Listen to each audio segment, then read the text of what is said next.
impromptu live review of Rambo Last Blood. And this is something I kind of came up with at the last minute because most of my videos are reactionary.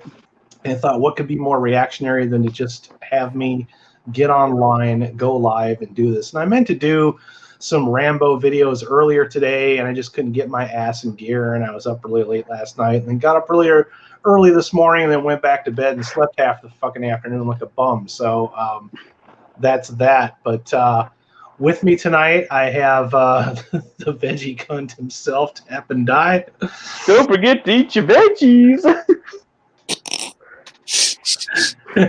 And last but not least, my brother from another mother, Etep Wakuyan. Hola, it's a late night stream. I'm not going to do a long intro, and I have to be quiet because my kid is sleeping, and I just put him back to bed. So what's up, my brother? How you doing? And yet he still made it drag on too long. No. Yawn. Letting y'all know we support Midnight's Edge on it. God damn it. You knew we weren't going to let that I was going to say. Never. Now I'll pull this up right here so I don't miss my chat. Hey, all right. So yeah, definitely smash the like button, lick the like button. Bitch slap it. If you're into that's Etep's thing. I don't want to steal his jam. So yeah, lick the like button, depress the like button. The like button. Exfoliate the like button. Yeah, just if you want to bitch slap it and feel like you're at Etep's stream, that's cool too. I don't discriminate. So. Anyways, we're going to do something a little unorthodox this time. We're going to follow an outline because for those of you that showed up to Etep Wakuyan's stream last night, we had a lot of people show up to that, and it was a really tight stream. I was proud to be a part of that, and Etep put that all together himself. And so I kind of asked him this afternoon, I'm like, would you help me put together an outline like that? And let's try to do this live. So I'm thanking Etep in advance for helping me put this outline together. So we're going to follow an outline. If you have questions about the movie, feel free to fire off in the comment section. I see we got Monica with us so far, so that's cool. Thanks for joining us, Monica. Can I say one thing real quick, absolutely, man? You gave me all the credit for that outline, and I cannot take credit for that because that was like Monica. That was her. I said, hey, because we were putting together the structure, and I said, whatever it is, it works. So thank you, Monica. So I don't want to take all the credit for that, man, because I do have a staff, and I see. Yep, I know that is a lot of her help with that. So yeah, man. But no, I do appreciate it, and I'm glad you were a part of it, brother. Staff is code for we have volunteers. We have homies to help us out. Yes, they're not working or putting their kids to bed. So we try to sound professional.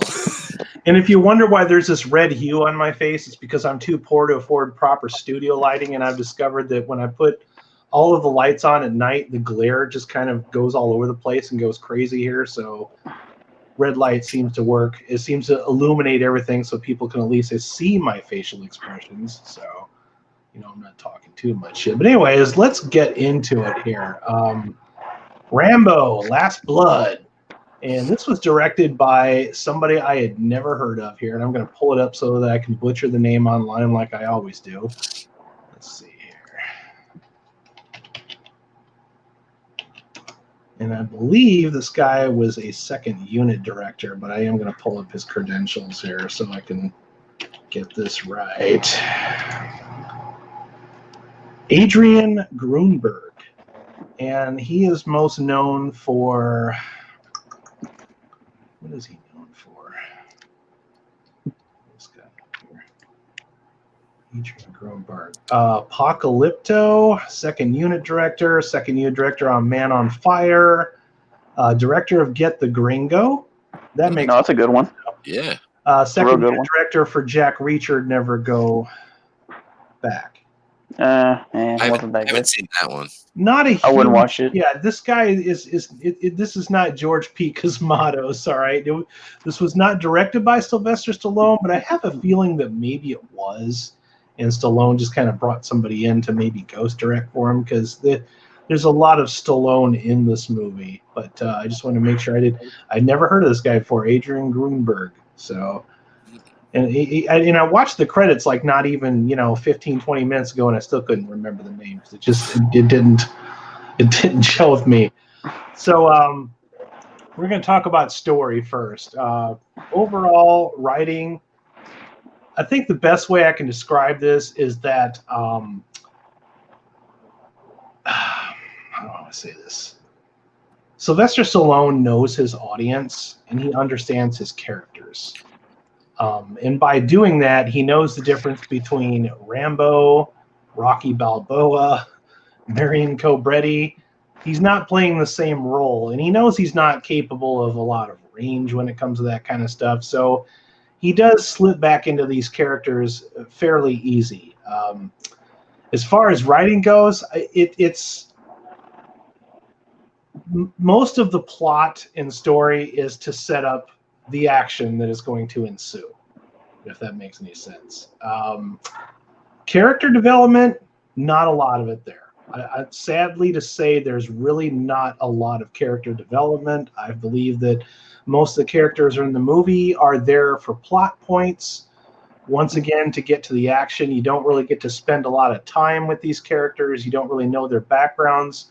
They're kind of briefly introduced, and then you either don't hear from them again or they're kind of quickly dispensed. I can't say that there's any one memorable character in this movie other than Rambo. So, which is kind of unfortunate, but you know, I'm being non-objective, as I've said many times in my channel. I'm not a fan of franchises. I'm a fan of films, and I've enjoyed the 4 films leading up to this one. So let's see. Do we want to jump into the next, or do we have any questions in the chat here? Monica says, thought you had Terminator in your closet. Actually, I do. It almost scared the hell out of Tap because he heard the Terminator jumping out of my closet. I came home and I looked at the camera, Monica, and I had like butter stains on my shirt. I'm like, I also had to run up and change. And that was just as Tap came saying, he's like, were you wrestling an alligator? I'm like, no, that was the Terminator in my closet. So. So you just want to know how it was, huh? Oh God, that's a loaded question. I don't know if I can get into that just yet. Let's see. So let's see. Pacing. How did the 3 acts of the film flow together? It's paced really, really fast. This movie wastes absolutely no time getting to the action, and I kind of wished that maybe it would have taken more time to get into the action. But like I said before, Stallone understands his audience, and he knows that they're not there to sit there and be bored. Okay, if you're going to go into it expecting Logan, you might be somewhat disappointed. This is not that kind of a movie. This is a Rambo movie, all right? And I mean that in every sense of the word. That's both a good and a bad thing. We'll get to that in a moment. The 3 acts. I mean, yeah, there's a beginning and a middle and an end. I can't say that there's really one act that's longer than the other one. It definitely doesn't drag. Like I said, it's really fast paced. Everything is in place specifically to get to the action. Do any of you guys have questions for me before I just keep plowing through this outline here? Yeah, I kind of do.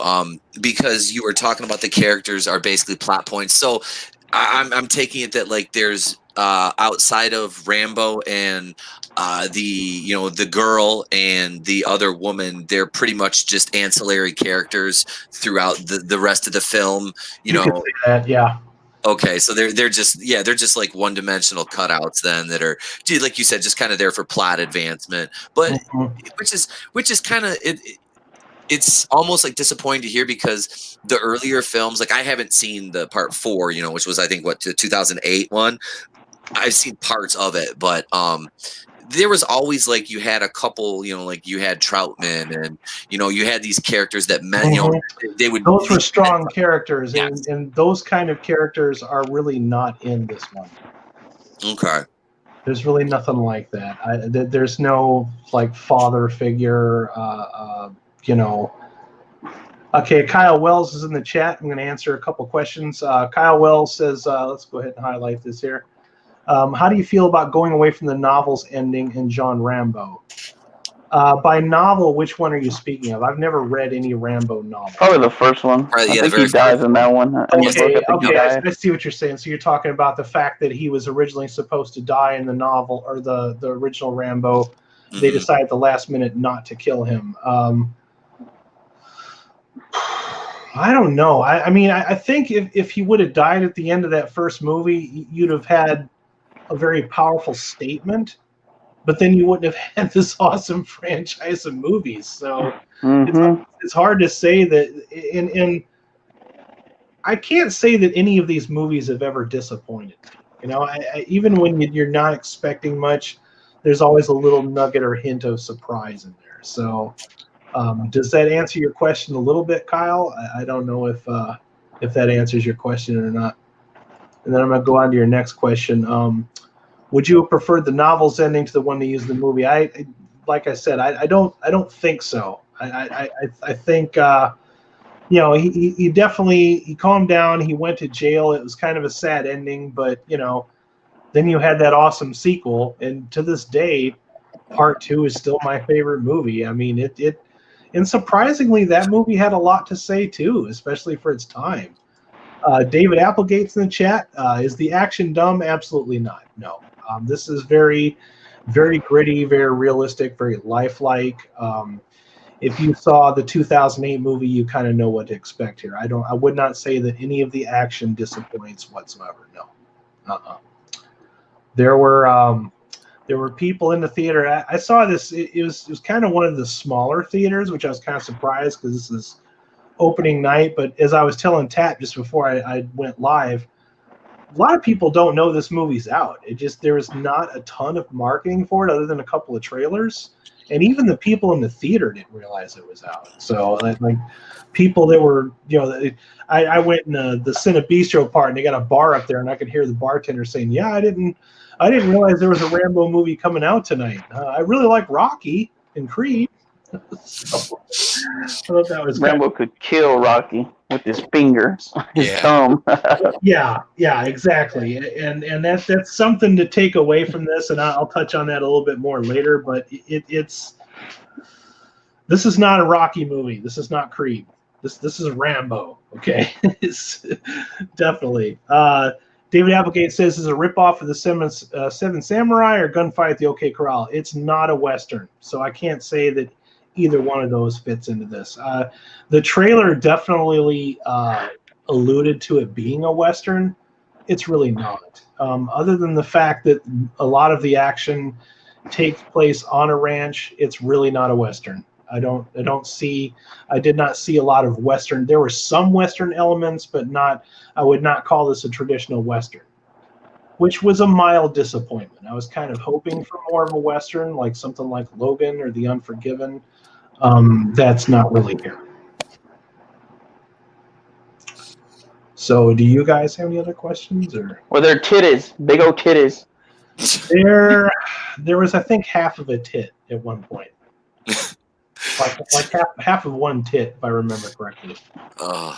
Did LMP put you up to asking that question, Tab? If it was LMP, he would have told me to ask, were there any anime titties? I know. I kind of wanted to know how did you think, like, okay, so a couple of the reviews I read were alluding to the fact that it really it painted this entire film in a very negative brush, which we can talk about later. But how much of the film is like how did they disperse the time? Like, was the second act and was when he went to Mexico, and then like kind of coming back in the third act, or yeah, that's exactly what it is. It's you know, you can tell from the trailers and just from the outlines, it's dealing with you know, he has a niece, okay, and he's going to go rescue her. So there's not a lot of time spent in Mexico. Okay. There's more time spent on his ranch, which I don't know if the ranch necessarily belongs to him or if he just works there. They kind of gloss over that. They don't really tell you where that came from. I assumed that he had inherited that from his dad when he came back from the last. Spoilers, if you saw the last movie was kind of a redemption piece where he was convinced to go home because he had run away from the world. He was out, you know, Cambodia somewhere operating a fishing boat, and reluctantly got called into action again, and then some people had convinced him to go home. And this doesn't really. That's one thing about the Rambo movies is they're not episodic, they're not really serialistic, but this one does take place at home, so that he went home, and he's still unable to adapt. That's the unfortunate thing. And I just for a minute, because he's a Vietnam vet, and my father is a Vietnam vet, Marine, and I can honestly say that is a normal thing. Yes. My dad is just now, and I mean, I probably shouldn't say this, but he's just now going to therapy to deal with things that happened when he was, 18 years old. 19, 20 years old, in combat. So I can kind of, like, having lived and grew up in that house, I can kind of understand that psyche from, an outside perspective, but still being very close to that situation. So that's a real thing, it is. And I know a lot of it was the reviews were saying that it was they were playing off the fact that Stallone's 73 and da da da. I mean, they kind of like full stop. I did not read or watch any reviews today. I wanted to go into this as completely open-minded as possible. I made the mistake of glossing over a couple of headlines today, which told me more than I wanted to know even before I went into it. But I think this is a good point to bring up. I'm glad you brought this up, Pete, because I grew up in the 80s, and I remember studying history in junior high and high school and grade school. We never talked about Vietnam. To this day, I don't know anything about the Vietnam War. I just don't know. Maybe I should watch a documentary. The only information I got from the Vietnam War were from actual vets. Wait, you have Amazon Prime, right? Yes.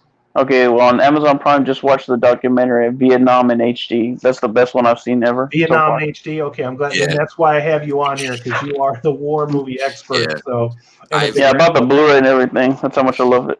Okay, yeah, because I would like to know how it started, how we got into it, I mean, I know the ending, because most of the movies that came out mid to late 80s were about how it fell apart at the end. So I know that everything went wrong, but I mean, even my parents could not give me an honest answer as to what happened, other than it was just this terrible thing.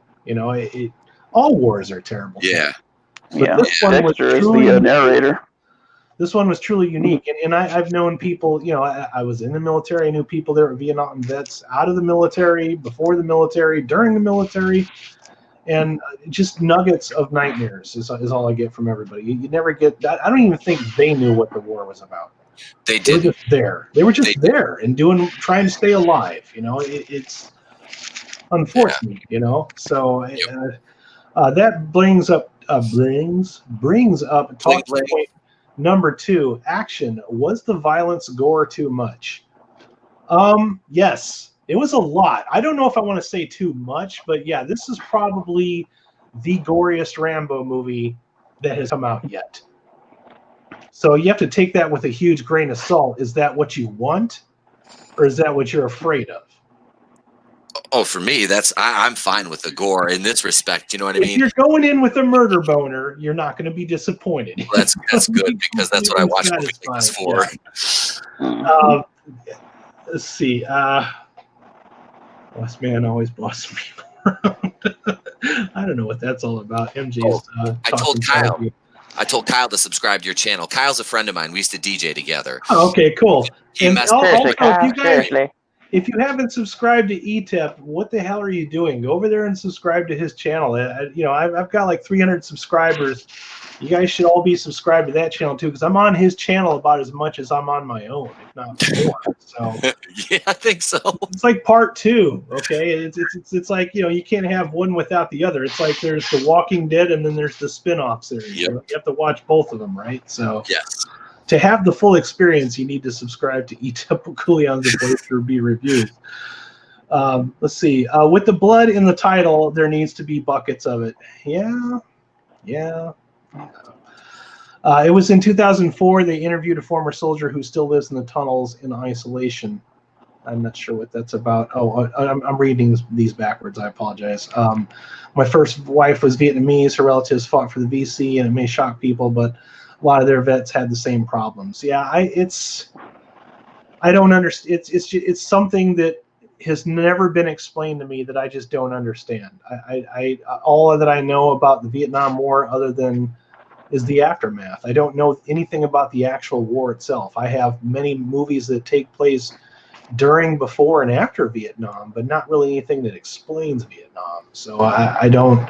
It's a war that I didn't understand, but it had a very deep impact on the 1980s, and even into the 90s for the sake of argument. So, Eric Bejerio, welcome to the chat, brother.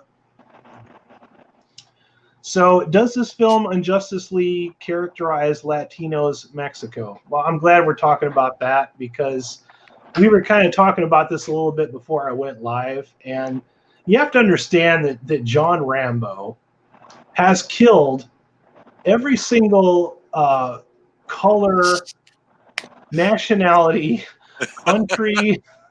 He's an equal opportunity murderer, okay? So I don't understand why people are upset. Are there Mexican bad guys in this one? Yeah, there are. Okay? They're a cartel from Mexico. they're not actually cartel. They're gangsters. They run a trafficking ring. Yeah. So they're not. Okay. This is not drug stuff. This is trafficking stuff, which is. I assume cartel, but it's that's just as bad, huh?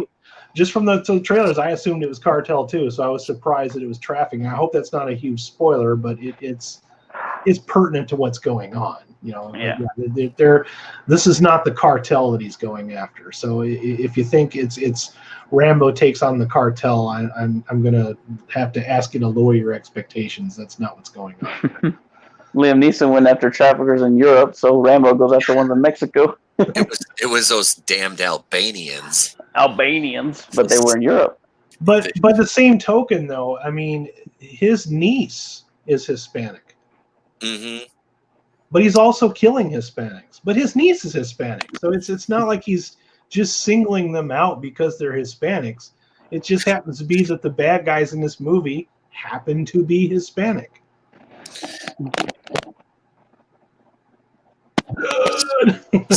So apparently, what would have pleased the critics, the early review critics, more apparently would have been if the kidnappers went and said, "Okay, look, we don't want to get any, we don't want our guys to be painted in a bad light, so we're going to transfer you to some white kidnappers, some human traffickers, and Rambo can come after you." That probably would have pleased the critics more if it was a bunch of like. That's probably what it is, and that's kind of why I'm glad why I really want to do this live thing, because there's a lot of controversy brewing over this movie, and I'm going to really enjoy the hell out of watching this unfold over the next couple of days. But as far as this being a statement movie, I called this last night on ETEP show. If you guys happen to catch it, I predicted that Sylvester Stallone is not a person that writes scripts designed to make a statement about something.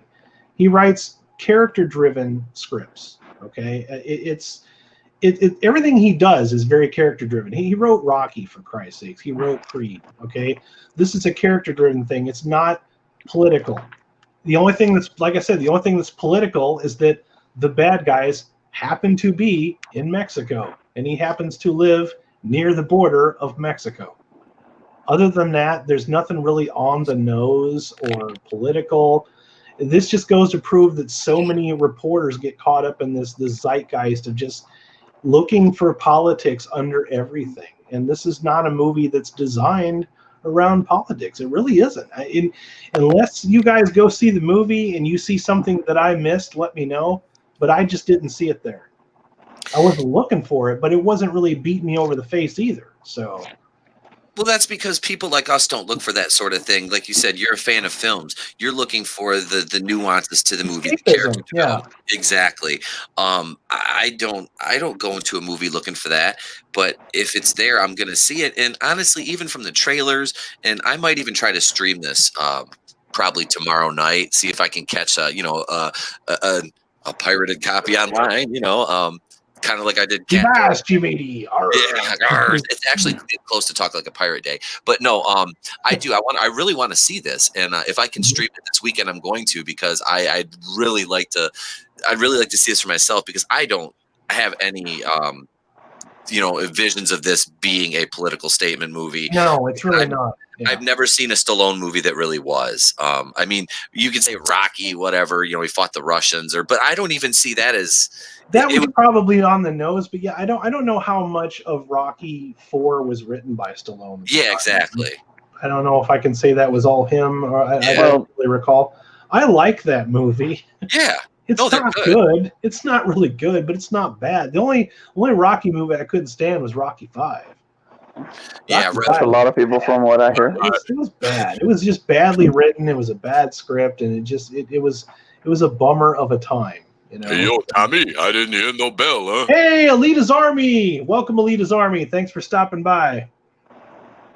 I would say the most on the nose one would be Rambo 3 at the very end, when the movie ends and it's like, oh, the Mujahideen, they're fighting against the Russians and all that stuff at the very end.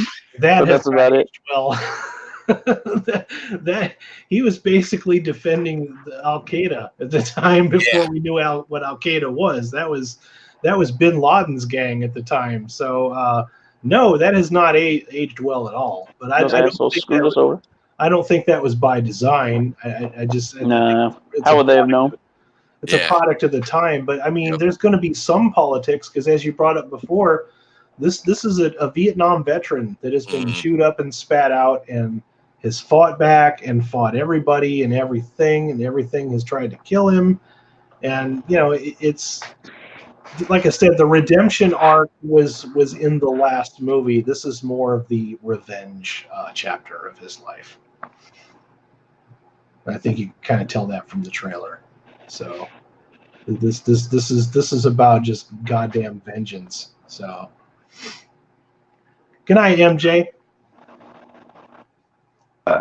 Good night. So on to the next. Is this a movie that I would recommend? Yes, I would. If you're a fan of the franchise, then this is probably something you want to see. If you're looking for something not political and just looking for a good action movie, this is there. With the caveat that this is probably an action movie that I would liken to a combination of The Unforgiven, Death Wish, and Home Alone. Nice. The stuff that you saw in the trailer, there's a lot of that. All right. If you like the booby traps and all that kind of shit, you're going to have a ball with this one. And there's even a point, this is not a huge spoiler, it's a minor spoiler. There's a point where a song starts playing during one of these sequences where, to me, it felt like Stallone saying, I know y'all came here for a good time. We're going to have a good time. You know what I mean? We going on a murdering spree. So it just gets right the fuck into it.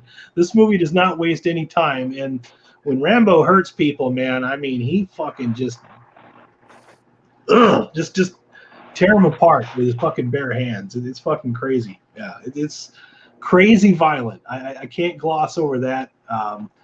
Okay, the movie trap stuff is what made me think of the Magnificent Seven and the Seven Samurai. But those movies, David, have like character arcs, and there's a lot of people that are on a path to redemption. There might be some hints of that in this, but I've seen those movies as well, and I'm a huge fan of the Magnificent Seven and the Seven Samurai, and also Battle Beyond the Planets, which is the Seven Samurai in space.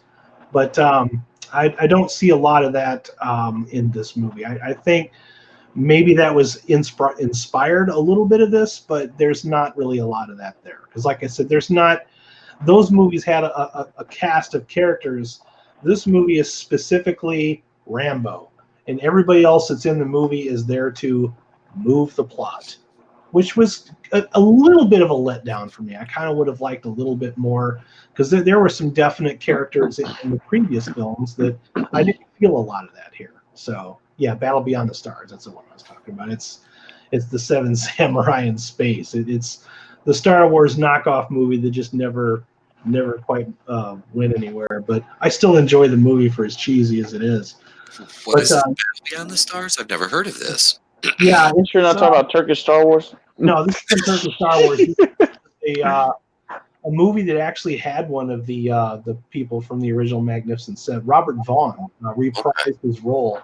If you've seen Magnificent Seven, you remember Robert Vaughn is the one gunslinger that's trigger shy, and he's basically got PTSD before they knew what they called that. Okay. He reprises almost the exact same role in Battle Beyond the Stars. It's kind of a Star Wars knockoff, but it's not a bad movie. It's kind of cheesy and outdated, but it came out like around the time when Star Wars was a really big thing. But it was based on a Western, and then that's something that I would like to mention. The trailer really made this look like it was going to be a Western, but it's really not.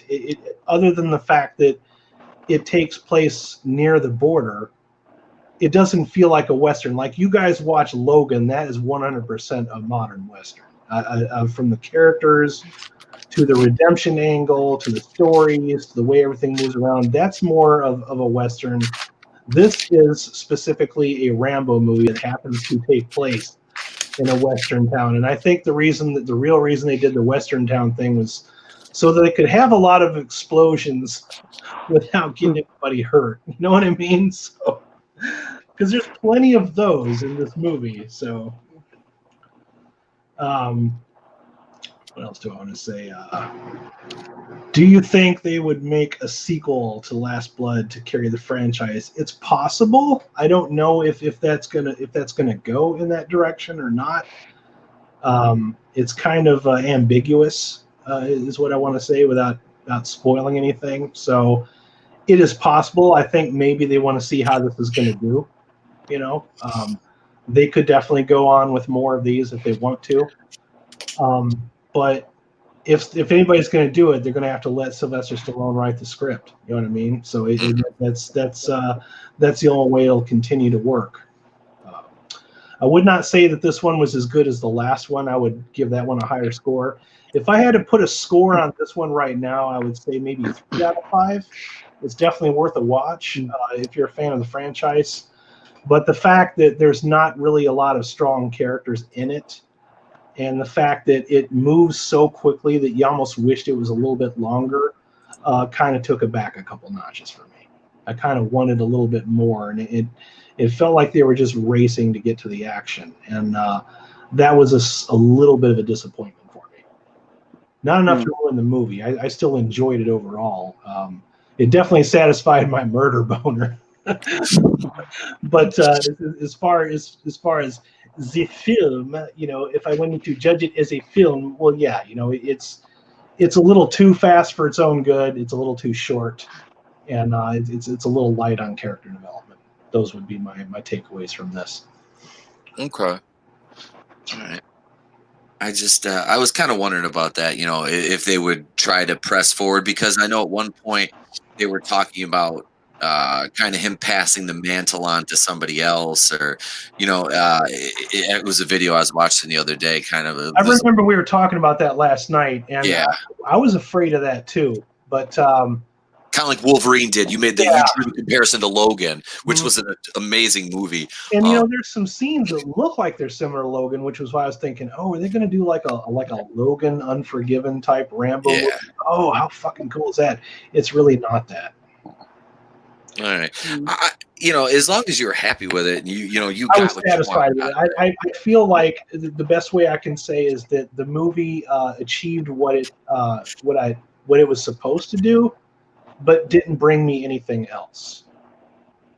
You know what I mean? Like if you're expecting more out of this than what you went into, if you're going in expecting good kills, lots of actions, plenty of blood and guts, you'll be satisfied. If you're looking to walk out of this with some sense of gratification or some spiritual enlightenment, look elsewhere. That makes sense. Yeah. You hit him with that. I think a lot of critics are being completely unfair with a Rambo movie. I think a lot of, how we're always talking about that on our channels, Pete, how these people just pretend like film didn't exist before the MCU or MCU started movies, and from there everything went on. there was a whole lifetime that I grew up in where these movies were king at the box office. There were no superhero things, you know. So these are the kind of movies that we went to go see, and we liked them. And the 80s, man, it was you know, action, Arnold, and you know, Sly, and all these guys. Everybody was blowing shit up, and there was just gratuitous violence everywhere. I mean, look at Commando. How many people did Arnold kill in Commando? I'm glad you brought Commando up. Oh God, I want to do a watch party for that movie so bad. You said you were going to kill me. I lied, Sully. That movie. I think what separates the Rambo movies from that one, because I remember I loved Commando when I was growing up, and I thought, you know, my heroes were Chuck Norris and Stallone and Schwarzenegger, and when you had arguments at school, it was either Freddy versus Jason or Chuck Norris versus Stallone, or it was never Stallone, it was always Rambo versus Stallone, or Rambo versus Chuck Norris, or Schwarzenegger. So when Commando came out, I thought that was the coolest shit in the world. But I think I bought that movie again when it came out on DVD, like I want to say 2004 or something like that. I was so excited, like, oh my God, Commando. And I had a security guard job, and I had a computer that had a DVD drive in it. And I popped that in there. I'm about halfway through it. I'm like, wow, this movie is just not as good as I remembered it. You know, but when I watched this, I was like 12. You know, I mean, I had very low expectations. Yeah. To a 12-year-old, it's like bigger than life. To my adult self, it's like, God, this movie's fucking stupid. And then I watched it again last year. I have it on Blu-ray because I'm a big Schwarzenegger fan, you know. And I just spent like nothing for it, and I watched it. I'm like, I like this movie because it's stupid. Yep. There's so much stupid things to talk about in this that I can just, you know. And then when you pop in something like, you know, Rambo First Blood Part 2, that movie's aged actually well. It was a really tight script, and actually James Cameron wrote that one. Really? Yeah, he wrote First Blood Part 2, and it shows in the action. His fingerprints are all over it, and I think it's held up well. I think most of these movies have held up well. They're just serious enough to not be too cheesy. Whereas something like Commando, you watch it because it's cheesy as hell. I mean, he's called Commando, and he puts camouflage on his face, and then just walks up on the beach in the middle of broad daylight, shooting everybody head on. Because it's awesome. What's the point of that? You know, it's like he's trying to. He's got only so much time to rescue his daughter, right, from the evil bad guys. All right, and he gets on the dinghy, takes the dinghy to shore. Stops and puts the fucking camouflage on, but then just walks into the head on. It's like, dude, that fight. God. That fight scene with the big the henchman in the boiler room. That's the guy from Road Warrior. Road Warrior. Yeah. Okay. I knew that guy was in something else. I haven't seen that Road Warrior movie in so long, but I was like, that is like one of my favorite fight scenes in an Arnold movie. It's so cheesy. Yeah. Him in Matrix and I forgot what the fuck that guy's name is. Let off some steam, Bennett. Yeah, that's it, Bennett. Yeah. Let off some steam, Bennett. And I just remember when I was watching that, I remember my mom was yelling at me because I'm watching it. I'm like, stick his freaking head in the furnace, you know? Yep. My mom's like, if you don't stop talking like that, I'm not going to let you watch these movies anymore. Oh my God! But yeah, you watch that now, and it's like, and that's something else that's funny about Blu-rays is they show the limitations that those budgets had back then. Like you see every piece of string, every plastic model that gets blown up. I mean, the explosion scenes in Commando are so bad because it's like you just see like giant green army men just scattered to pieces all over the place. I'm like, oh, that does not look good. Those are practical effects that are not working, you know. Oh, it's so good. It's so good. There's a scene. You guys remember the scene where he crashes into the telephone pole? It's him and Radon Chong. Yes. And they're in that convertible. He crashes into the telephone pole. His face goes through the fucking windshield, and then he just walks out. And he's like, "Are you okay?" He's Commando. He doesn't get hurt. Goes through the fucking windshield. And I'm like, you really should have cut that a little bit sooner. You know what I mean? It's like, where was the editor? Were they high as fuck or what? It was the 80s, man. They were all doing blow. They weren't Oh, paying attention God. to what they were editing. The action in this movie, though, is really good. It's gory. It is as gory as everybody says it is, and then some. I mean, but at the same time, I can't say that I mean, if you've seen The Walking Dead, that's a pretty gory fucking movie. I mean, people have been eviscerated on screen, and it's very convincing. So I can't say it's any worse than that. It sounds like it's like, because I watched the American Horror Story premiere tonight, and it was from last night, and it sounds like the violence is like, because that had some like gruesome death scenes tonight, or last night. So I'm like, it's kind of sounding like it's on that page, which I'm fine with that. That is like, like I said, that action style violence or horror. So I'm fine with that. Like, I'm not going to sit back and clutch my pearls because somebody just got their throat ripped out. I'm going to be like, let's see that again in an instant replay. Because I mean, I dig the effects, and it's a throwback to those, like we talked about, 80s, action movies. So I'm not too sensitive to where my I can't handle watching make believe violence on TV. No, that's why I'm surprised that these reviews are saying what they're saying, because it's like, do you not remember the Saw franchise? I mean, sakes, I mean, these journalists have such short-term memory. It's like they started their life 5 years ago.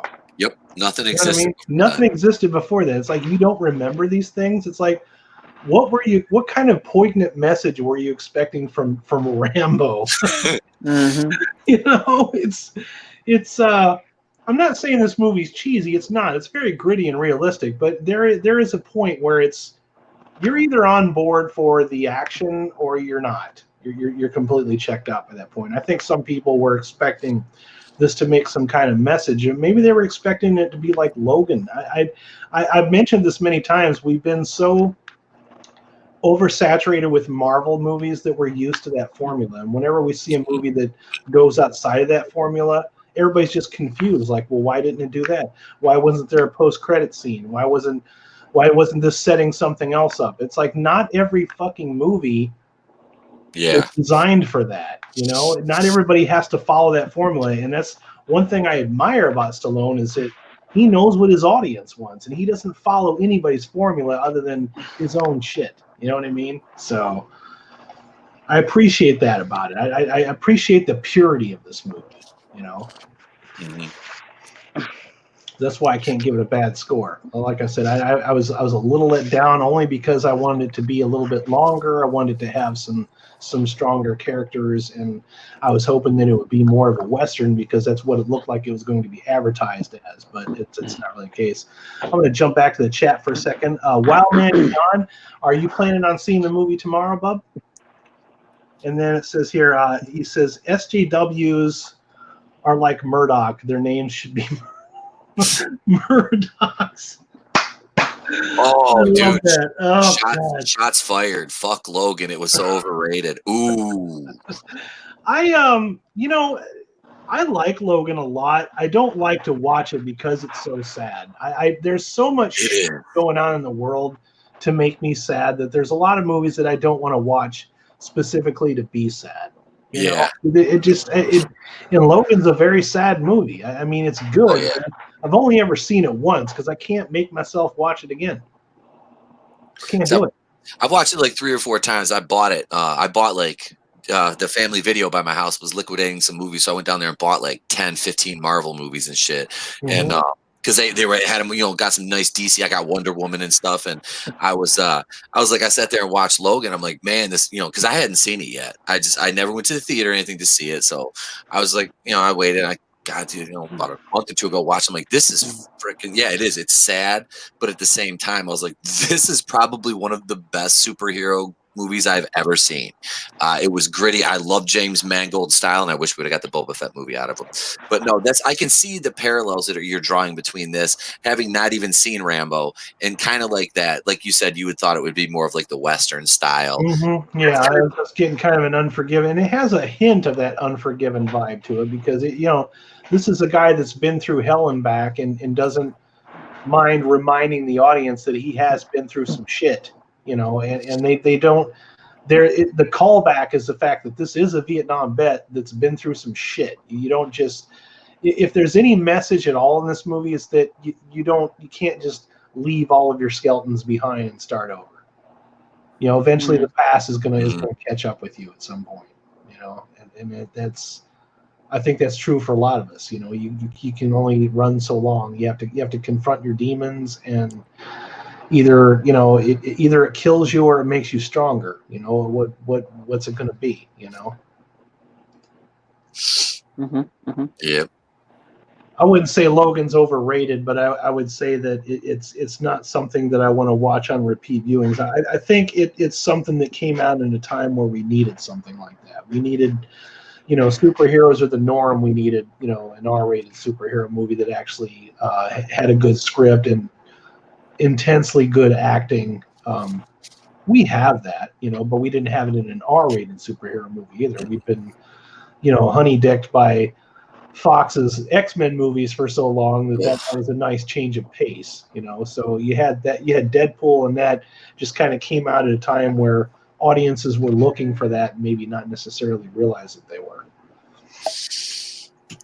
And this seems like this movie right now is going to kind of push that envelope. But I think once it hits the wider release, that you're going to see more favorable reviews, because I just don't think that the entire and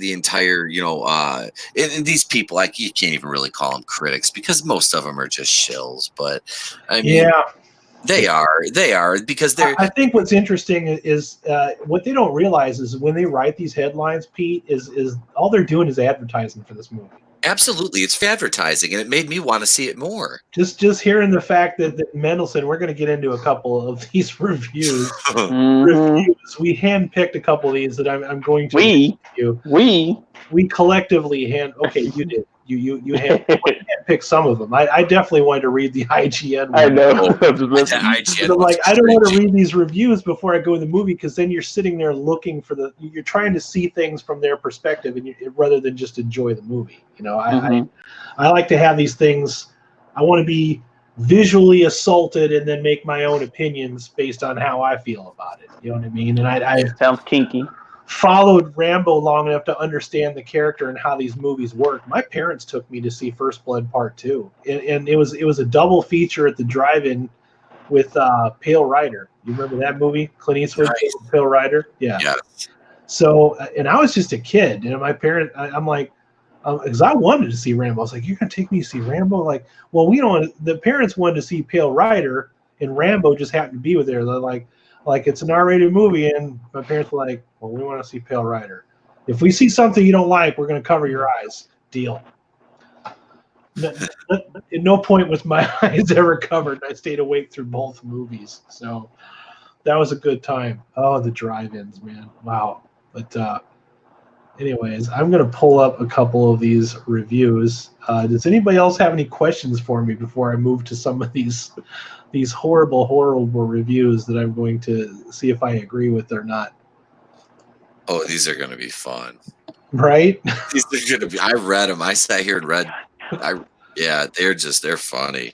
Oh, God. I specifically had asked Pete and Tap, pull me out the best ones, and we'll read these together. And just to see what, because I think what's going to be interesting about this movie is the reaction, the wake of it. Because I can tell you right now, it's going to do better than Terminator.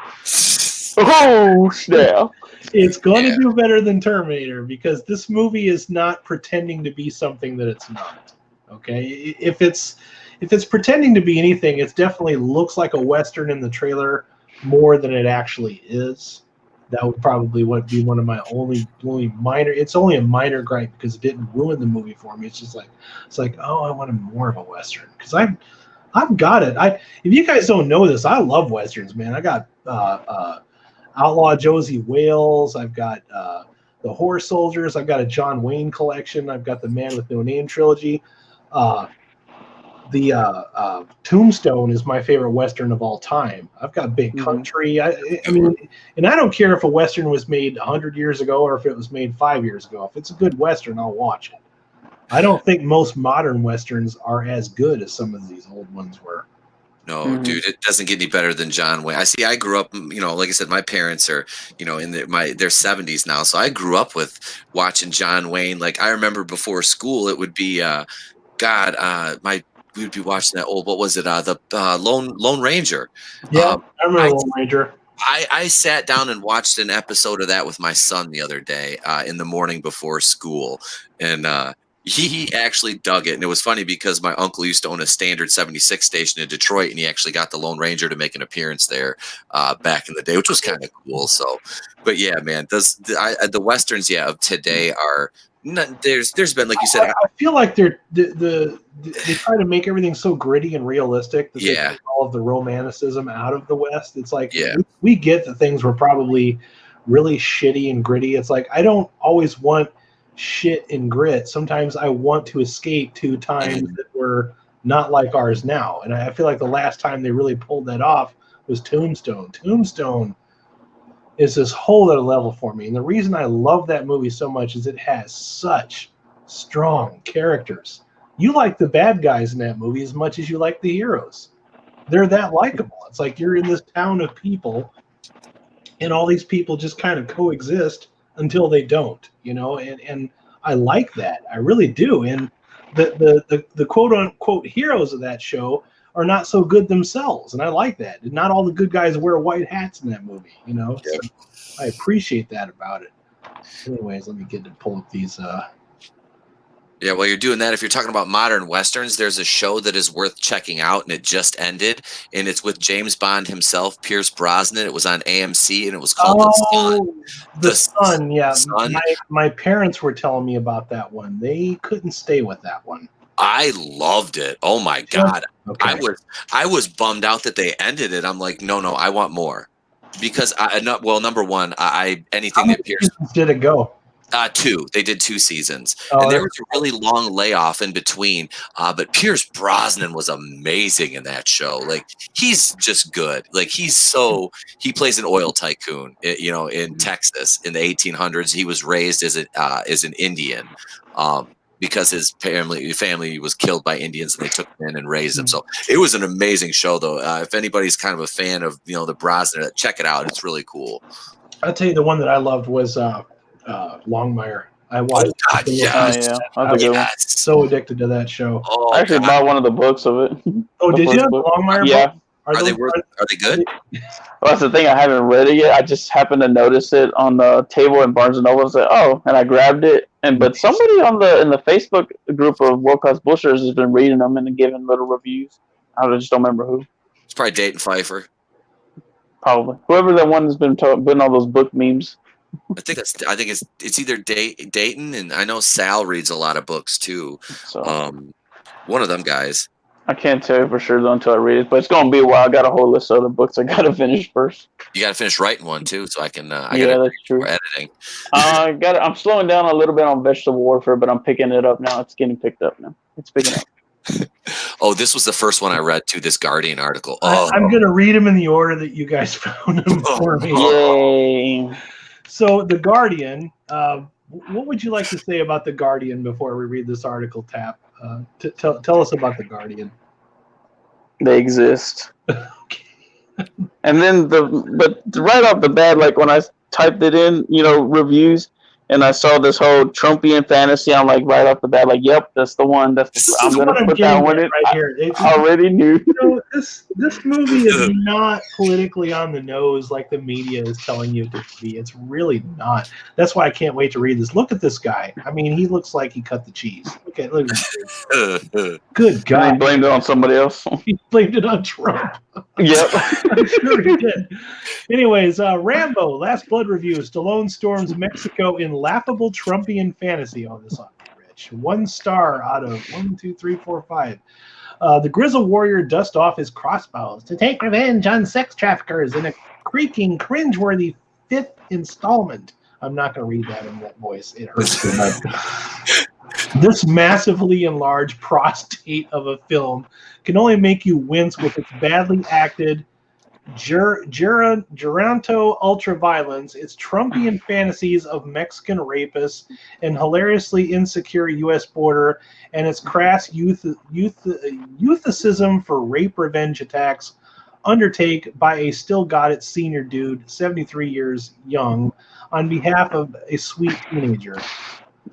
Oh boy! Dude's just angry that a 73-year-old could probably kick his ass up and down the street. No problem. Did you see the guy's Is picture? Peter Bradshaw trying to tell us that these traffickers don't exist? I mean, I think so. It doesn't have anything to do with them being Mexican, dude. They're traffickers. It just happens to be where they are. All right, these people exist. There was Russian traffickers in what was that movie with Denzel Washington? Damn it. Denzel? Yeah, it was a remake of the TV show. What the hell? The Equalizer? Equalizer. It was the same, as basically the same principle as the Equalizer. Yeah, and if they were up north, they'd be Canadians, eh? Canadian traffickers. If it's Russian traffickers, it's okay. But if it's Hispanic traffickers, you're triggered? Is that what's going on here? Anyways, that's only the first fucking paragraph of this gem of journalism here. Stallone's own impassive face, now a sculpture created by Picasso out of Firestone tire, presents enigmatically over the proceedings, and his indistinct line readings would not get him very far in rep. His announcement of "I want you to feel my rage and my hate, I want to rip out your heart" comes out more like "Have you seen a Rambo movie, dude? Have you seen one?" Jesus Christ. What era do you live in? In the likable Creed movies, Stallone had found a way for his legendary boxing champ, Rocky Balboa, to bow out with humor and humility as a trainer, but there is no such style in this new Rambo film, the fifth in the franchise, which, despite its name, may not be the last. Over the final credits, there is a sentimental greatest hits montage of Rambo moments over the years, ending with the unexpected present-day shot of John Rambo riding off into the sunset on his horse. Are there more battles still to be won for this great warrior? Jeez, dude. Nowadays, it is called Last Blood. Oh, my God. Nowadays, Rambo is living on an Arizona farmstead in retirement, breeding horses. There is some show-offy but not undeniably impressive horsemanship from Stallone here. Well, what the fuck would you know?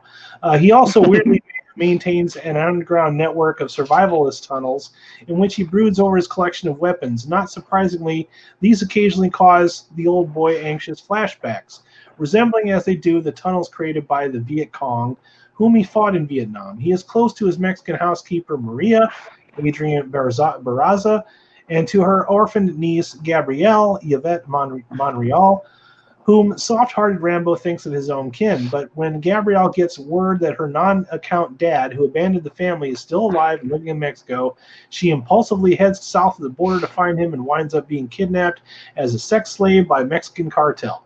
Oh, they did say cartel. Okay, well, I stand correct. I thought a cartel involved drugs. I apologize. Well, that's one venture venture capitalism they work in. What the hell did I know, right? Rambo tools up and saddles up to get her back. The results is cringe-makingly written and clunkily directed, and even the final action sequence runs out of steam after a minute or so. I disagree. Of course, other dramas are arguably vulnerable to the charge of demonizing Mexico. Here we go. Such as the Sicario movies and Nicholas Winding Refn's TV series Too Old to Die Young. But they are thrillers composed with satirical brilliance and icy power. It is the streak of flabby, sentimental self-importance that makes Rambo Last Blood unwatchable. Please, Sly, more Balboa, less Rambo. You know he retired that character, right? Rambo Last Blood is released. Yeah, I'm not going to read the rest of this here. This is probably going to be more political bullshit. So it is. Again, a reporter looking for something in between the lines that's simply not there. He just can't not see it because he probably surrounds himself with this kind of shit all day. He's probably spends all of his day jerking off and reading Twitter and being pissed off about stuff. And this is the sad life that people have embodied now. You don't know, you don't have any escapism in your life, so you look for things that are not there. And that's what most SJW do. They always have solutions to problems that don't exist. That's just my opinion about most of these types of folk. Anyway, let's pull up another one of these. That was a hoot. This next one ought to be fun. It was a hoot. A hoot. It was a hoot nanny. Oh, this one's Rolling Stone. Okay, I have to remember to change tabs because I'm not too good at this. Stop that one. Okay, share screen. I'll get used to this eventually. There we go, Rolling Stone. Sure we can see that one. Okay, so. So this one should tell you right off the MAGA part. That's what caught my attention. Yep.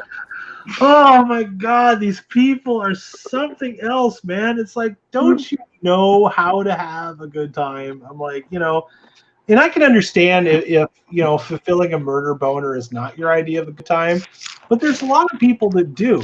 There's a lot of people like me that play games like Doom because they're fucking violent. You want to get a rush out of it. Like I said, Stallone understands his audience, and he also knows that the character of Rambo is not fucking Rocky Balboa, dude.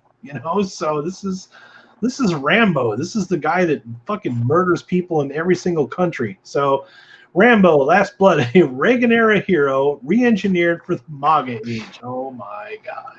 Oh my God. Oh my Lord. Oh my God. Okay, so I have to see who writes these things because I just want to know the names.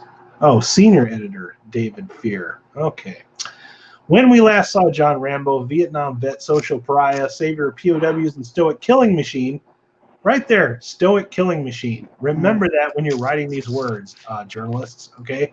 He was saving missionaries and mercenaries in war-torn Burma at the end of Bush's second term. Then our man returned home to Arizona, walking down the dusty path to the front door of Rambo Family Ranch, and presumably towards a sense of peace. That was then, this is now. Rambo Last Blood could be the final chapter of the franchise. Though, does anything besides scores of nameless, faceless bad guys ever really die? No one ever really dies. Finds the warrior at rest in full Marlboro Man mode. He now spends his days breaking wild horses. In his spare time, John fixes up a series of interconnected underground tunnels running through the property and forges knives as gifts. A matronly housekeeper takes care of him and his college-bound niece, Gabriella. Life is good. Until, of course, it isn't, because this is Rambo's we're talking about here. His eternal pessimism regarding human nature is well-earned. He knows the blackness that lies in a man's heart. We know that he knows this because the sentence is uttered at least 3 times over 90 minutes. Oh, relax. Gabriella gets a call informing her that her long-lost deadbeat dad has finally been located. I have to go to Mexico, she tells her uncle. Why would you want to do that, he explains, which is the first hint that this movie may not have the highest opinion of our southern neighbors. Here it comes. Here it comes. He was a deadbeat dad. Sorry. Yeah, right? Yeah, here it comes. Sure enough, once the teenager gets past the American border, she finds herself in a country that's populated by nothing but tattooed thugs, duplicitous gangbangers, narcos, locos, and mustache-twirling white traffickers. Eventually, we'll meet the kindly doctor and Paz Vega's noble investigative journalist, but Last Blood is a film whose overall attitude veers towards viewing everyone living below Texas. I think he's jumping on me because of the ads. Excuse me for 1 minute, Adam. I don't want to interrupt you, but clearly this guy's never been to Laredo, Texas. That's all I got to say about that. You know what? I've never been to Laredo, Texas, so I'm going to take your word for it. You're going to have to, because damn. That's the reason I don't go. My God, I come from Joliet. I've seen enough bullshit. This idea may sound familiar to you. Soon, Gabrielle finds herself in the clutches of feared brothers, Bad Hombre, caricatures, Victor, Oscar, I'm not going to try to pronounce that name, Hugo Martinez, this guy, and then Rambo goes in search of the missing girl. Per the franchise's usual Stations of the Cross, he will be tortured and beaten and left for dead. Then after several days, he will rise again and dish out payback. Heads will roll, which we should note may not be just a figure of speech in this case. Once the girl has been retrieved courtesy of a victimless hammer attack, apparently Rambo caught You Were Never Really Here on cable late one night and became inspired. God, this is a rough review. The battered ex-soldier sends a message to her captors. Then he returns home and begins to fortify the ranch. Cue booby trap preparation montage. I'm going to rip your heart out, just like you ripped out mine, Rambo promises the chief villain. Again, such threats aren't necessarily metaphorical here. Ever since the series started adding to its hero's name to the title with its second straight-out Reagantown 1985 entry, mind you, those movies were ridiculously popular at the time. These movies have hewed to more or less the same template. Stallone's iconic character just wants to be left alone. He gets dragged into conflict. He gets knocked down. Shit gets crazy. Rambo, rinse, repeat. Audiences know the drill and should become fans feel the Stallone-helmed 2009 Rambo not delivered enough humans as two-legged squibs carnage. Rest assured, the director, Adrian Grunberg, get the gringo, which could be an alternate title for this one as well. Oh, my God. Has them covered. After nearly an hour of perpetual filmmaking style, best described as functionally brutish, the director and his collaborators deliver an extended, rapidly edited siege, complete with the sort of violence and grand level gore they put most slasher flicks to shame. That part I'll agree with. The tunnels were mentioned earlier. They were there for a reason. Same with the spiked boards, randomly placed firearms, scattered landmines, gasoline-filled trenches, and plentiful steel-tipped arrows. As for the usual jingoistic chest thumping that's saved for the climatic voiceover, but Last Blood's basic takeaway that heroes wear white hats and bad guys have brown skin. Oh, come on. Do you not remember that he was fighting the Russians too? Will be trumpeted throughout the whole bloody affair from beginning to things go boom in the end. This end is apparently what Rambo movie circa 2019 now means. The man versus cartel action you crave will be smothered in irresponsible fear-mongering. The taste of toxicity. Oh, there we go. Here it is right here. Take a drink. Get ready. All right, this is the toxicity shot game, ladies and gentlemen. Take a shot when you hear this. The taste of toxicity will overwhelm you, whatever pulpy grindhouse pleasures you might have experienced. A franchise that started off with a sense of betrayal and righteous anti-authoritarian anger ends by parroting authoritarian talking points that betray what this country is about. Let this please be the last of its kind. Wow. Can you be any more on the nose than that, dude? Seriously. Again, these are politically motivated sharticles. These are shit pieces. All right? I don't agree with these reviews. I think they're looking for things between the lines that I'm just not seeing. Either I'm completely dense or they're looking for something that's just not there. Maybe I'm completely dense. I don't know. All right. What's this other one here? Now we're going to go to the, did I miss one? Let's see, we did. Yeah, I'm going through. That was, IGN. Yeah, we have to do IGN. Mm-hmm. Let me pull this up too, so I'm not making the audience wait again. Okay. All right, so IGN, I have to remember to change this.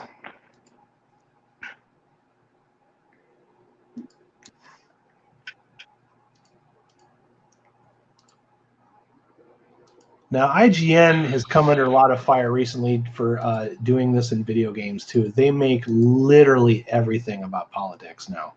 Mm-hmm. They complain. You have a PS4, right, Tap? No. That's my brother, though. Why? What happened? You're an Xbox guy. I think that there was a PS4 game that came out. It's kind of a zombie game, like a motorcycle guy that fights I know what you're talking about. And they were complaining. They were making fun of all the white people in the game.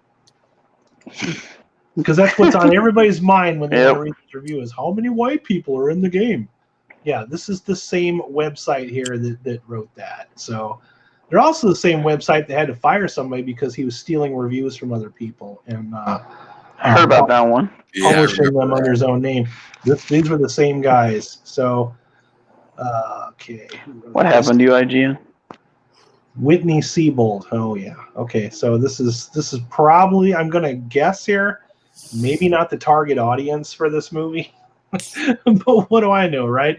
The arc of John Rambo first begun in the 1982 with Ted Kotcheff's broody action film First Blood has been an unusual one to say the least. Rambo's sensitivity portrayed by Sylvester Stallone was initially presented as an emotionally wounded ex-soldier who had been deeply stained and hollowed out by the violence he experienced in the Vietnam War. When Rambo first whipped out his hunting knife and began eviscerating small-town sheriffs, it was meant to be seen as the final tragic crack in the soul of a broken man.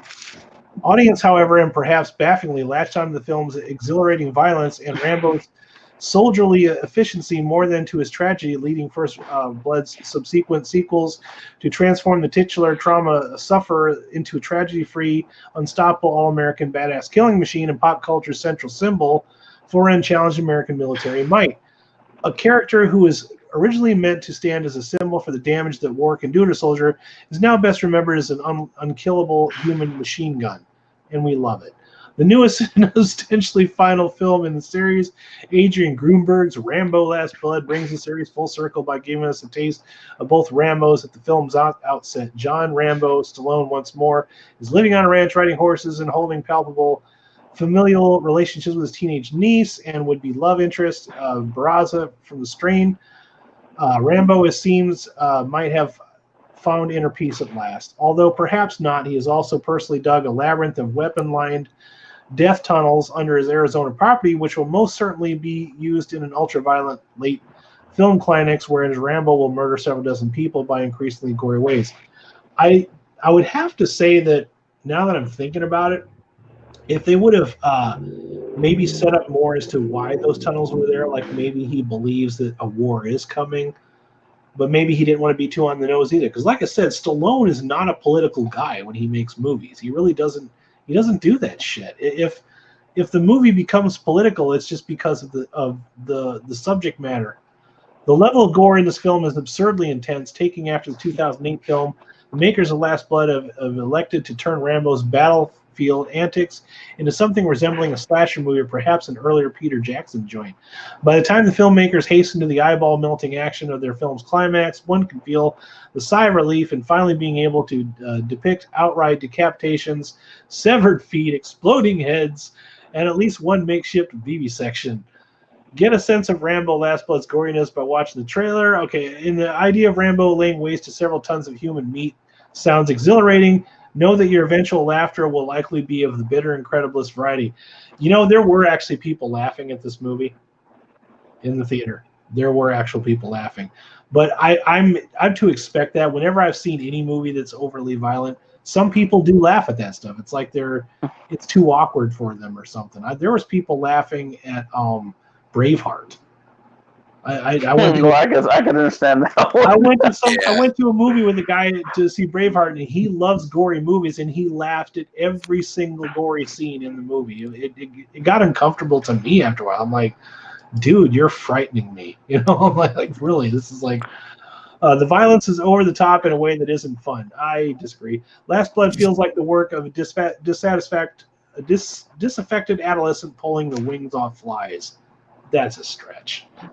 That's a real big stretch there. Reaching. Yeah.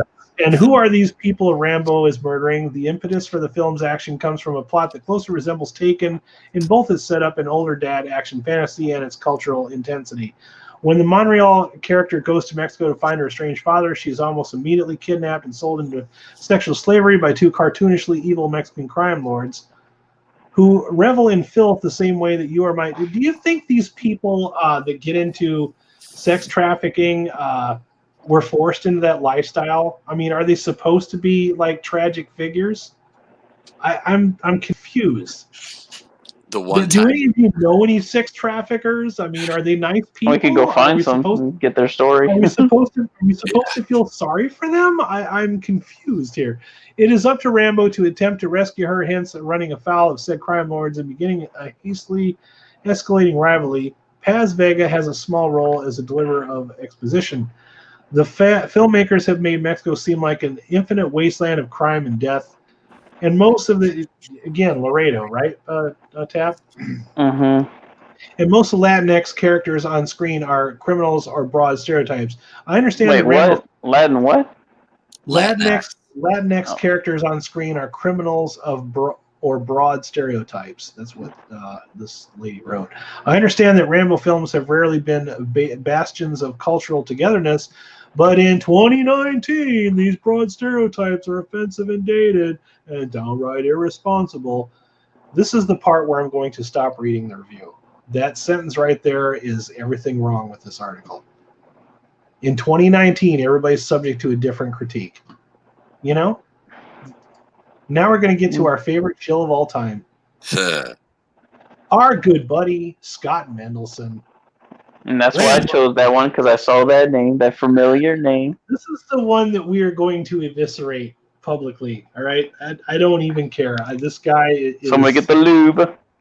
Get ready. Go get some popcorn. Pour yourself another drink. We're going to have fun with this one, all right? Oh, Scotty boy. Scott Mendelson, shill extraordinaire. Rambo Last Blood is a step down from his predecessors. It's barely a Rambo movie. Like, what would you know about a Rambo movie, Scott? I read other articles. You probably don't have those in your Blu-ray collection, bruh. Instead, operating as a generic old man out for a kill actioner that happens to star a pop culture icon, beyond a few offhand references to John Rambo's past, this could be any old Lionsgate premiere action flick. There is something dispiriting about the once high and mighty Rambo franchise, essentially copying the action movies that followed in its footsteps. Despite a character-driven first act, some solid acting, it drifts in the wind until its reason for the season action climax. Comparatively speaking, if Rambo First Blood Part 2 is Air Force One, the Rambo Last Blood is Firewall. In the 12 years since John Rambo left Burma and returned to his father's horse farm, he has found himself part of a surrogate family. He lives in a ranch hand and works for Maria Beltran, Adrian Barza, who works previously tended the farm for John's late father. He has become a quasi-father or grandfather to Gabrielle, a college-bound high schooler. Alas, Gabrielle ignores her family's advice and ventures into Mexico to meet her estranged deadbeat father. When she doesn't come home, John races across the border. Once he quickly realizes that she's been abducted by a local cartel for sex trafficking, well, as a wise man once said, God forgives, but Rambo won't. The Adrian Cronenberg's directed actioner audaciously avoids getting into the politics of its core premise. Stallone and co-writers Matthew Kurkolinik and Dan Gordon's screenplay is as political as a movie about an old white guy killing evil Mexicans can be in 2019. Here we go again. See? You see the pattern here? In 2019, everything has to be different because these assholes said so. Rambo is, unless I miss one, the only non-Hispanic character we see in the entire film. So the heroes and villains are both, but he's not white. Remember that, okay? He's not completely white. The non-Hispanic character we see in the entire film, so the heroes and villains are both Hispanic heritage. Yes, the film has its share of unpleasant sex trafficking imagery, and it does view Gabrielle's peril as an inevitable result of trafficking across border. That said, it's a Rambo movie co-written by the guy who wrote Cobra. If you want woke cinema, Hustler is across the hall. Cobra! Oh my God. Politics notwithstanding, Last Blood is a thematic regression into wanting us to cheer for Rambo's violent retribution. Rambo treated John's violence as fall from grace, inevitability, and Band-Aid on the gaping head wound irrelevance. It was Stallone's Unforgiven. This is a more conventional action arc and a small movie in scope scale. Even as grindhouse cinema, the film runs in place after admittedly promising first act. That first reel or so offers a poignant look at happy and healthy Rambo. There's a gut punch in terms of the franchise's legacy when John bluntly states that he wishes his family had stopped him from enlisting as a kid. This is no baptism by righteous fire screed. Once danger rears its very ugly head, things go on autopilot. Without going into details, the character obsesses over Gabrielle's innocence and purity to a distasteful and patronizing degree. A subplot concerning Paz Vega as a journalist covering the drug trade seems most likely redesigned to the deleted scenes reel. There just isn't a lot of movie, even in a very short 89 minutes, including an entire franchise highlight reel during the long credit sequence running time. Yes, we get to trailer-friendly payoff, free tip, don't watch the last few trailers. But how it plays out, no spoilers, reek of post-production tinkering, coupled with awkward and bizarre voiceover narration that was a substitute for the character development. If you want to just see Rambo killing more bad guys, you'll get your money's worth. It's not anywhere near as gruesome and carnage-filled as the last movie. I highly disagree. But Rambo still believes that the greatest weapon is the human mind. It's a little icky to know that the wrong people are going to react to the violence in the wrong way. But Last Blood isn't as fear-mongering as Peppermint or Sicario 2. Its biggest sins are not topical, but artistic. It's an aggressively irrelevant and undistinguished movie from a franchise whose previous installments have at least tried to justify themselves as events. Rambo 5 can't compare either to its predecessors or the action franchise it inspired. So the only thing I'm going to agree with Mendelsohn on is the length of the movie. I definitely feel like it could have been a little bit longer. It was a little short, and I did say before I read any of these. That's what she said. I did say that. Sorry. It's all right. Before I read any of these articles, I did say that I didn't feel like the other characters in the film really stood out much. I did say that, right? Yeah. It was a while ago, so I don't remember. Early back at the very beginning. I'm old and I forget things, so I'm gonna go ahead and stop that. But does anybody else have any questions at this point, or would they like to piggyback off of our esteemed colleague Scott Mendelsohn? Oh, my head hurts after that. my head hurts after that. I can't, like, everything he reads, man. He's a professional troll. He just is. He has. Does he have a clue about? I mean, he's good with his math, but I mean, numbers are pretty. You can't really. They don't lie. So math isn't something that can be created, though. Exactly. You're either good at it or you're not. Yep. It's not something by design. So Yep. I mean, and a calculator can fucking do the math for you if you know where to plug the equations in. I don't know if we can.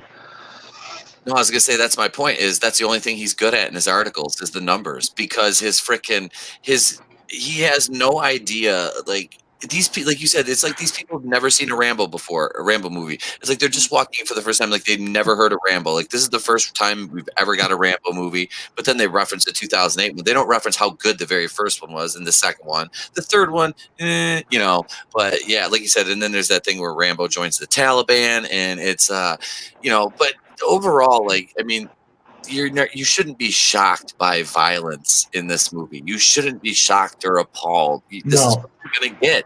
Yeah, like I said, in 2019, it's kind of icky to know the people who'd enjoy this. It's like that's what's pissing me off. It's like everything that you create has to be designed by committee. Yep. Due to 2019, you're putting a stranglehold on the industry, and you're requiring that everything has to fit within the parameters of what you people deem as acceptable by today's society, which is bullshit to me. I want escapism. Yep. If you had a bad day and you have a murder boner and you go see Last Blood, you're going to be highly satisfied. Okay, if you're wanting some, think piece, then you're probably better pressed to go see Old Country for Old Men, or whatever the hell that movie's called. No Country for Old Men. You'd be better off seeing that one. Okay, this is not that movie. Rambo versus Anton Chigurh, who wins? This is not Hell or High Water. Okay. Oh God, I am so anxious to see how this is going to do at the box office this weekend, because I have a feeling this is starting to reek of audience score, critic score. It's gonna be like a 50-point difference in between them, and the audience score is probably gonna sit in around the high 80s to low 90s. Once it calms down, and the critic score will be like a 20 to 30%. Yeah. Right now, it's open in 3,618 theaters across the country. And tomorrow, I think it opens for like wide release, isn't it? Yeah. Tomorrow's the actual official opening day. That's why I wanted to hurry up and put this review up, because I feel like I'm going to get lost in the shuffle. And I'm grateful to everybody who showed up in the chat to come join me for this. This is something we're trying for the first time on my channel. I might do most of my reviews live. And the other thing that we were thinking about doing, if you guys enjoy this one, let us know when this goes up in the comments, or let us know in the chat. When we all finally see this movie, we might do just a straight up spoiler review too. We might. It depends. If we have some time to squeeze that in, we might do that too. But I don't want to ruin it for anybody who hasn't seen it. I also want to address Wild Man Beyond. Give us Cobra 2. Yes, do this. I mentioned this in one of my videos. Bring back these old characters. I think we need them. Give me Tango and Cash too. If you're going to reboot something from the 80s and you're going to let people reboot it that are good at rebooting things, like Arnold Schwarzenegger or Sylvester Stallone, yeah, go for it. I would, especially after seeing this one, I would love to see what they would do with Cobra. Yeah, they need to give us Cobra too. I can totally see Cobra Cobretti. sunglasses on. The aviator shades. I don't even own any. I need to get some. I have 3 different pairs of aviators. All I got is I got my Guy Fieri sunglasses for my Halloween costume. Let's see. These are not aviator shades. I didn't even rock aviator shades when they were popular. These are just the ones in my office. We got Oakley's, Lokes, aviators. Did you own sunglasses, or did you rob one? I robbed one the other day, actually. This box of sunglasses. Oh my god! So yeah, this is going to be fun watching this unfold because this is obviously, no pun intended, triggering the shill media. So it's every headline that I read today just gave me a huge murder boner. I just wanted to see. I wanted to see this movie just fucking go off the rails, and it did very early on. I'm like, oh, here we go. We're getting right the fuck into it, So it went a lot faster than I thought it would. That's for sure. So yeah, I'm saying 3 out of 5. I'll probably do like a written review. I like to kind of sit down and pace that stuff out when I do it, but I think that pretty much covers it. Does anybody else have any questions for us in the chat? I want to thank David Applegate, Wild Man Beyond, Monica, and some other people I want to acknowledge too that showed up. We had Kyle Wells. Lita's Army stopped by to say hello. Eric Bejaran. I am so sorry, man. Bejarano, I believe. Bejarano. Thank you so much for stopping. Eric Bejarano. Bejarano. That's my friend. Bejarano. Is it? That's why he's here, because I am so bad with names. I am so bad with Yeah, names. I make fun of him by mispronouncing his name on purpose. It's like I used to do to Mahershala Ali. Yep. Mahershi's. See, now he's all proud of himself. Now he knows how to say it. So now he's going to use every opportunity he can to say it. I just go around saying it. I walk up to the kid. I'm like, "Hey Trey." He goes, "What, Dad?" I'm like, "Mahershala," and just walk away. Yeah. I also brought up. If you guys been following the headlines with this knucklehead, Brad Pitt. No, what happened with him? What do you do now? It seems like every time he opens his mouth, he's getting all social, political, identity politics. Oh. I just, and it makes me mad because it's like I have this love-hate relationship with Brad Pitt. I know he's a good actor. Mm-hmm. I like him in stuff. I hate him as a person. And every time I want to like him, he opens his mouth and he pisses me off again. He's been doing that a lot with some of these art, and he's one of those guys that when he's being baited into these political conversations, he just puts on his diving cap and dives headfirst into the pool. He's already got his speeches prepared. He's like one of the Chris's from MCU. You know which one I'm talking about? Oh yeah. Evans? Yeah. Captain America, yeah. Chris Evans. He's just like Chris Evans. That's why I'm saying Brad Pitt don't need to join the MCU. He's already being Chris Evans. Is he still with Angelina Jolie? Are they still like? Because she's in that new goddamn Eternals movie, and it's just like that looks like it's going to be hot garbage. Yes. Yeah. I don't know. So Pitt's. I don't understand how all masculinity is viewed as toxic. I mean, is it wrong that I grew up with these heroes and now I have to constantly be told that these people are problematic? It's like they want your male hero to be that little soy boy from the Verizon commercial. That's like they want those are like they want your ideal males to be like these like little beta males that are like, I mean, it's funny like that you mentioned that because my mom said the exact same thing the other night. That guy came on TV and she's like, that's what they want all guys to be like. Yep. I'm just like, I see it, dude. I see it. I saw it. I do too. You could just see it before they even open their mouth. They're like, he probably talks like this, problematic. Yep, they do. They use those buzzwords like problematic and shit. Like when anybody says that, and like we say it, we're joking around, but like when I'm like, it's very rarely that you ever actually meet like real SJWs because they don't leave the house. They're on Twitter. If you did, you'd probably shit yourself. Yeah, I think most actual SJWs hide behind their keyboard. They don't leave the house. They sit there on Twitter. But it's like, you catch, like, use these bugs, like, especially like on Facebook, man, when somebody says something in a chat and you see the word problematic and they're not like LOLing about it, it's like, oh, you're serious, you're one of those. Yeah, when people actually do start using words like that and you're thinking, my God, you believe your own bullshit. This is the kind of stuff we joke about. And you're actually talking like this. You're reading from the NPC dialogue handbook. It's like, if this question, read this answer. Mm-hmm. Yep. I had somebody like that I knew. I used to belong to the Star Wars forums for LucasArts, and we had a podcast. And he was in my Facebook group, starting crap with me because he didn't like some of the headlines that he was reading in our privately closed group, and what somebody called it a sad puppy space recently or something like that, whatever.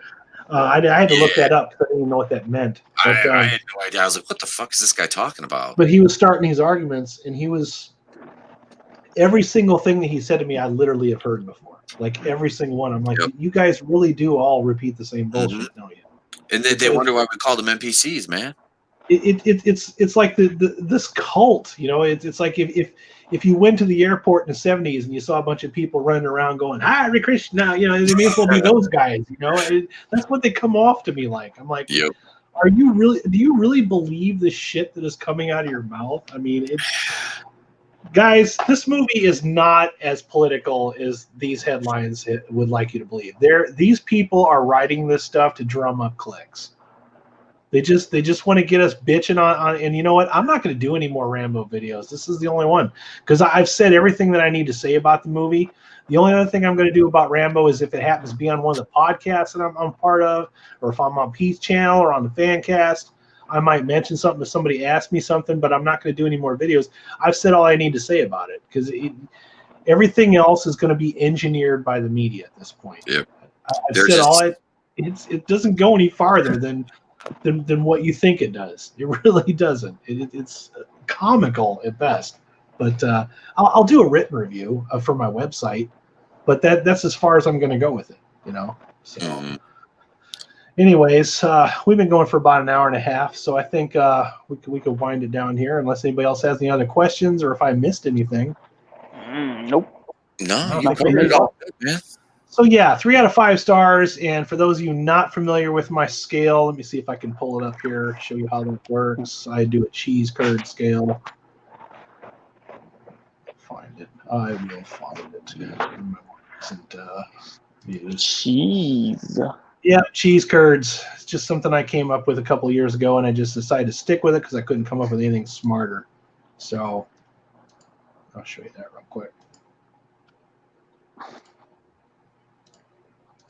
So this is when I did my Once Upon a Time in Hollywood. Can you guys see this okay? Yeah, so, it's a fairly high review. It's worth a look, okay? I can't really give it any more stars than that. Am I going to remember it, 6 weeks from now? Maybe, maybe not. Will I buy it on Blu-ray if it's on sale? Are you a fan of the franchise? Definitely go out and see it. If you want to see, a violent action movie, for sure.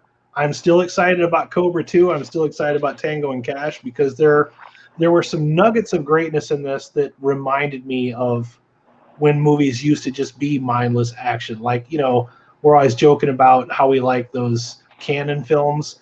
This kind of felt like a Cannon film. It really did. All it needed was like Chuck Norris and some bad one-liners. That was the only thing that was missing because it was trying to come off as gritty, but at times it felt like it was kind of, maybe should have been played up for tongue-in-cheek a little bit. But, it was still fun. So, worth a look. All right. Anything lower than that, I'd say would be giving it a bad score. But I'll have my review up sometime this weekend whenever I get around to it. Make sure you check us out on the Fancast tomorrow. Can somebody put up a link to that real quick? Let me see here. Or else I can pull it up. Right? Okay. Yeah, make sure you subscribe to that channel because that is strictly a live stream channel right now. We're trying to change that, but be patient with us on that one. Yeah, Lape is old, so we have to convince him to change his ways. Lape is very set in his ways. Lape has his own channel, and the fan cast is just kind of his escape gig. So it's not going to show a lot of subscribers. That doesn't mean that a lot of people don't watch it, though, because we do have a lot of people drop in and out of there. So yes, we do. Okay, so and then also we're going to have David Applegate said no PSA at the end. Yeah, this was not G.I. Joe, so yeah. There was no knowing is half the battle this time. But we're also doing a watch party next Saturday on my channel. We're going to be doing a movie called Dog Soldiers. I'm sure you guys have seen that or heard of it before. Yes. It's going to be a great time. That's a great movie. It's almost too good for my channel, but we're still doing it. It's a personal favor to Tap, who helps me out with a lot of things. Mm-hmm. So I promised him, and I'm going to stay good to my promise. But yeah, make sure you join us for that. I'll make sure you join our Facebook group, because that's where I put all my news updates out, because I'm not a big enough channel to where I can put messages up to my channel subscribers. I would have to literally make a video to get a message out to you guys, and that kills my analytics. So join the Facebook group. I'm going to leave a link to that right now. There, I just dropped the Fancast link in the chat. Subscribe to the Fancast. Also, make sure you subscribe to Pete's channel. Coolion's the place to be reviews. Yeah, I suppose I could link my channel in there, huh? I got you. I got you back this time, buddy. Yeah, we are putting crazy links up here. So yeah, if you haven't done so, do that too. All right. And this has been Groovinator from RaidersLostFlix.com. You guys have yourselves a groovy night, and if you decide to see this movie, make sure you leave some comments down below. Let me know what you think about it, because this is the only video I'm going to do on Last Blood. So you guys have yourselves a groovy night, and it's Groovinator signing out. Peace. Good night. Eat your veggies. Do the training, the prayers, and the vitamins, brother. Oh, yeah. Oh, yeah. The